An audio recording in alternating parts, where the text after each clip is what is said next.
Hello everybody, I'm Jimmy Fantastic and welcome to my Necromantic guide for Warhammer Bloodbowl 25 Season 3 for glorious Necromantic. This is a fun one here, and thank you to Fumble for updating the rosters and everything.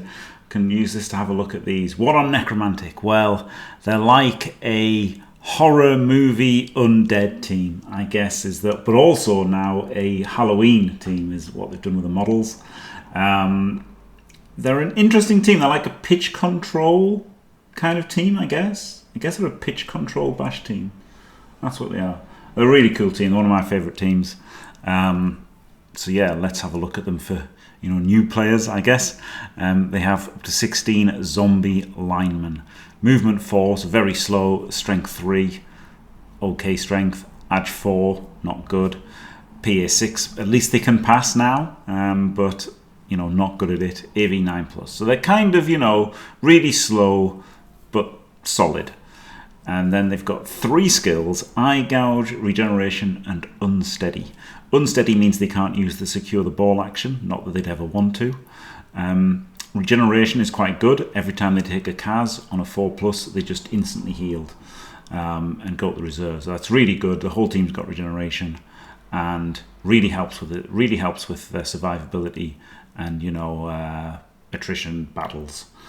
They've also got Eye Gouge, which is a new skill, and it's not one that you would ever take. It's a real bad skill to take. But when you get it for free on your lineman, you can use it sometimes. I've been tracking it in the World Championships, and yes, they don't actually have the Eye Gouge skill, and there'd be a few times where they'd make blocks with zombies rather than flesh golems because of it, but realistically it just doesn't have a very big impact. Very small impact, Eye Gouge. Primary wise, they get Devious and General, so they can take Dirty Player on primary, and secondary Agility and Strength, and they cost 40k. So they're pretty decent, durable players. I mean, they're bad at playing Blood Bowl, right? They're only movement 4 and Ag 4+. They're really bad at playing Blood Bowl, but they're good meat shields. They stand in the way, they take hits, mark people, stuff like that. They can get Dirty Players, they can foul things, and that's probably all they're going to take. I used to take block on them early. Now I think I'd just go straight to Dirty Player, because the elite attacks and also Dirty Player there's less about. So right, this is a hugely buffed in the latest edition. We've got Ghoul runners, movement 7, so pretty fast. Strength 3, Ag 3+, PA 3+, so quite good at passing, quite good at agility. AV 8+, so a bit fragile, but they've got dodge with strength 3 is very nice, and they've got regeneration. That's a new addition to them, so now they makes them a lot more survivable. Their primaries are general and agility, and their secondaries are devious, passing, and strength, and they cost 75k. So they're going to want block. There's no way around it. You're going to want one with block, maybe one with wrestle, right? Maybe one with wrestle. Maybe one just takes wrestle and he's like a disposable wrestle player, and the other one takes block and stats and gets redrafted, and hit and run, right? Movement 9, Ag 2+, block, hit and run is a pretty great player. So yeah, you can do that. One ball carrier, one, then just one who just gets wrestle and kind of throwaway player. The Wraiths, these are not the star of the show, but they're really good. They're much better in NAF style than they are in progression. In progression, they've got the problem of getting star player points, but they're really good. Movement 6, Strength 3, Ag 3+, can't pass, AV 9+. The reason they can't pass is because they've got a skill called No Ball, which used to be called No Hands, but No Ball means they can't interact with a ball. Doesn't mean they've got no balls. It's a weird name, isn't it? Got regeneration like the others. And then they've got 3 skills that make it very annoying to blitz them or block them. They've got block, so they're defended against both downs and stuff. They've got foul appearance, so on a 1, when you try to block them, you can't block them. So this is a big nerf from the previous edition, but it's still a really good, handy skill. And they've got sidestep, so when you push them, they can choose where they push to. So pitch control. This is the theme with Necromantic. Sidestep is the pitch control. General strength primaries, agility and devious secondaries, 85k. Really nice players. They just want guard, right? If they get guard, they're finished. They're incredible. So you just take guard on these guys and then they're finished, and then you can like take plus AV, right, or steady footing. Maybe these could be a steady footing, you know, the fact that they've got foul appearance and sidestep and then steady footing as well. But they could also just take AV. But the main thing is just get guard on them as soon as possible. And the MVPs help with that. Then we've got flesh golems. These are an incredible pitch control player. Movement 4, so really quite slow. Strength 4 though, great. Edge 4, PA 6, AV 10, so very, very tough. With regeneration, stand firm, so you can't push them anywhere. That's the pitch control side of it. Thick skull, so they can, hard to remove. Obviously regeneration, I don't know if I mentioned that. Oh, unsteady, they can't secure the bow. Again, they would never want to, so it's okay. They've got general and strength on primary. Secondary, they've got agility and devious. They would use those, 110k cost. So they want block massively and they want guard massively. Now the problem with this is they both cost 30k, right? So you want block guard on both fleshies, you want guard on both wraiths. So you're starting to take a lot of elite skills. This is why Necromantic have got so many price breaks, and I think if you're being sensible, which I'm not sure anybody involved was, but there you go. If you look at it from a game design, trying to make a good game, that's where you justify it. But they do want block and they want guard. They'd like mighty blow and they'd like stats. That's basically what they want. Could take steady footing, right? You could take steady footing wraith, steady footing flesh golems, but again, I just think it's too many SPP and too much TV. It's better just going for the bread and butter skills with redraft and stuff. Then you've got the stars of the show, which again plays into the pitch control because they've got frenzy. Werewolves cost 120k. Then movement 8, super fast. Strength 3, strong enough. Edge 3, agile enough. PA 3, really good considering. And AV 9 plus. And they've got claws, frenzy, and regeneration. So frenzy means they get to, if they push you, you get to hit you again, and claws means they make everybody essentially AV 8 plus.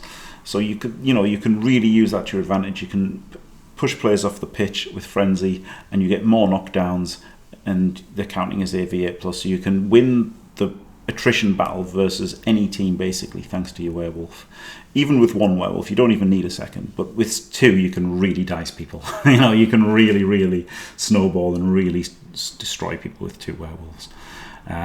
Primary is general and agility. Secondary is devious, passing, and strength. And obviously they want block and dodge, right? They're the two best skills in the game, two of the best skills in the game. Like, to be fair, elite skills, block, dodge, and guard are the three best skills. Mighty Blow is really good. I don't think it deserves to be elite, but seeing as the first Mighty Blow has the biggest effect, I think making it an elite skill kind of makes sense, but it's not as good as block, dodge, and guard.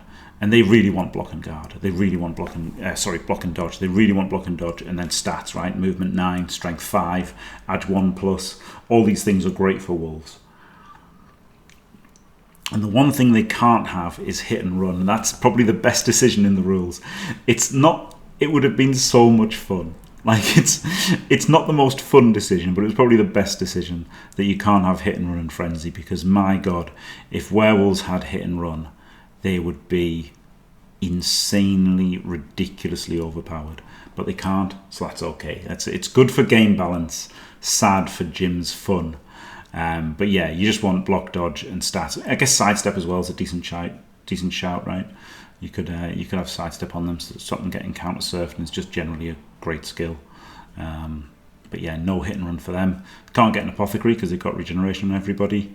Games Workshop think they're tier 2. They're not, they're tier 1. Their rerolls are 70k each, so expensive rerolls to be fair, but that's kind of solved in a little bit by Team Mascot now, so that's nice. Sylvanian Spotlight star players, and Masters of Undeath means if they kill somebody, they can bring them back as a zombie if it's not like a stunty or a big guy or whatever. Right, so the buffs were kind of mentioned in passing, but here we go. If you're familiar with Necromantic, the zombies have got Eye Gouge for free, which is okay. Like, it's really not that impactful. Zombies still get primary DP access in an edition where so many teams have lost it, but it's still not a buff. Is it? Really? It's a not nerf. Ghouls get regeneration for free. I mean, that is really nice. Wraith's price being reduced by 10k, not to 10k. Flesh Golem's price has been decreased by 5k. Werewolf's price has decreased 5k and an improved PA. Zombies and Flesh Golems have PA stats, so not as easy bomb targets. That's a very good point. I dreaded getting bombed when I was playing Goblins. The 6 MVP rule does benefit this team a lot, actually. You can put, really helps with the Wraiths. The fact that your Wraiths are getting, a third of your MVPs now instead of like, a sixth or whatever is incredible. So really big buff for them. And nerfs none. The nerf is foul appearance, right? It used to be that if you declared a blitz on a Wraith and you rolled a 1, your guy didn't get to move at all. Now they'll get to move. So there is a nerf. It's not the biggest nerf, but it's big enough. Like you're gonna feel it. It was so good in the previous edition. Right, recommended starting lineup here. Oh, I did recommended starting lineups. So I only put the one build here, which this is the build that I think I would always run. Start with one werewolf because it hasn't got block, so it's a bit unreliable, right? You're blitzing with it with frenzy, and it doesn't have block, so it's unreliable blitzer to start with. Ghouls are just better rookie players than werewolves, right? Even regardless of cost, having dodge, starting with dodge for 70k instead of no dodge and no block and frenzy that's bad for you sometimes for 120. Honestly, ghouls are just better players, even regardless of cost. I'd rather have a ghoul as a rookie player. So yeah, one werewolf, 2 ghouls, 2 flesh golems, 2 wraiths, 4 zombies. So you've got 11 players, 2 rerolls. You get 2 dedicated fans, 30k in the bank, and you're only 960 TV. So you can get a team mascot straight away. So you've got 2.5 rerolls. So that's great, right? That's actually great. You get half a reroll for only 25k. But also, if your league allows Press and Nuffle, then you can use Press and Nuffle as well, which are obviously completely insanely overpowered. So I'm not sure how many people will be using Press and Nuffle, but there's a chance.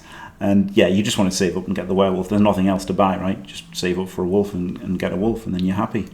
And then by the time you can afford the second wolf, your first wolf's probably got block, and then you can skill up the second wolf, and then they'll get block, and then they can fend for themselves after that point. So I think this is what you could do is you could start without ghouls and start with 2 wolves so that you get them skilled up quicker. Like if you're in something like Rebel where like there's a few seasons and only the last one counts, so you want stack more SPP on your wolves. So there is a chance for that, but mostly this is going to be the best build. I'm pretty sure. I guess you could also drop a ghoul and then just have 3 rerolls as well. Like drop a ghoul down to a zombie and start with 3 rerolls. But I think a ghoul is so good, and it's only saving you half a reroll, right? Because the mascot. So mascot is really opening up a lot of team building opportunities, in my opinion. So yeah, a pretty decent addition for Necro, honestly. Some buffs, no nerfs. I mean, their nerf is the cost of elite skills and their reliance on them.